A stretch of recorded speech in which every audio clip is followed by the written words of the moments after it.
Господине председавач.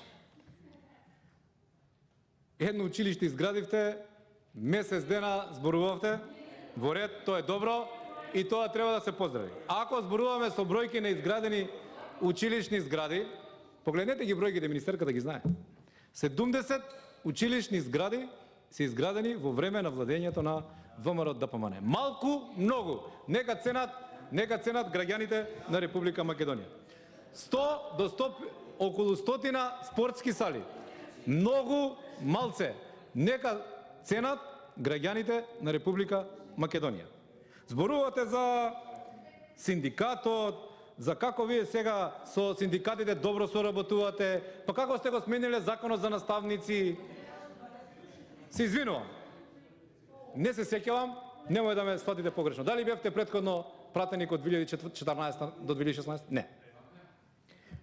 Земете ги стенограмите од вашите колеги од СДСМ за дискусиите околу образованието, синдикатот, визави штрајковите тогашни во образование. Земете ги, погледнете ги, анализирајте ги. Секоја втора реченица или во една реченица, барем неколку пати, спомнувавте дека нема во образованието демократија, а треба да има, додека се предвидуваат заменски наставници за време на образовен штрајк. Дали ве прашуваме пред целата македонска јавност? Дали со новиот закон кој што вие го поддржавте, има заменски наставници се предвидуваат? Има, така? Па со кој кредибилитет сега излегувате и кажувате за некоја демократизација во образовниот процес, систем и за некаков сериозен однос, конструктивен со синдикатот или обратно? Мислам дека фактите се тие. Погледнете го законот, вие го гласавте законот. Вие го гласав, ви сугериравме и тогаш. Можеби ние сгрешивме со воведувањето на заменски наставници, ама вие се побивте самите себе. Кога имавте можност да го смените тој член од законот, не го сменивте, напротив, го браневте со цела жестокост. И навистина со овие кратења неискористени средства, па затоа мора да се пренаменат, алоцираат, кратат. Луѓе, вие сте трета година власт. Ние влегуваме во изборна година. И вие сега зборувате за зголемување на плати, зголемување на пензии, не знам, повраток на ДДВ. Во изборна година. Тоа се нарекува во нормални држави изборна корупција.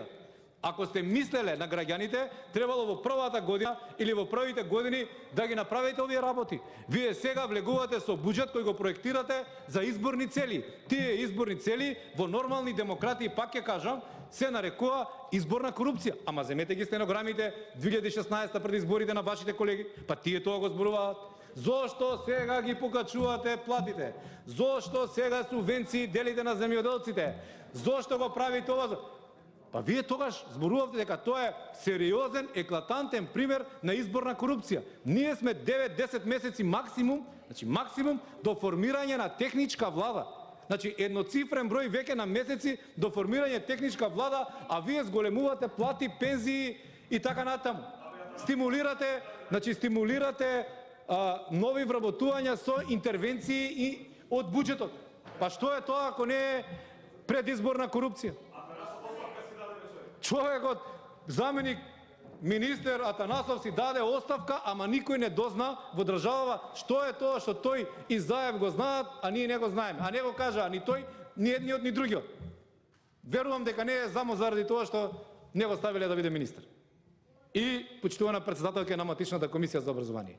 Ние веќе месеци, еве колегата Стеванаджија нека ме потсети, можеби веќе година, бараме јавна расправа за состојбите во образование. Колега, ајде за такво едно барање неиспочитувано во претходниот состав, колешката Олга Најденовска имаше интерпелација.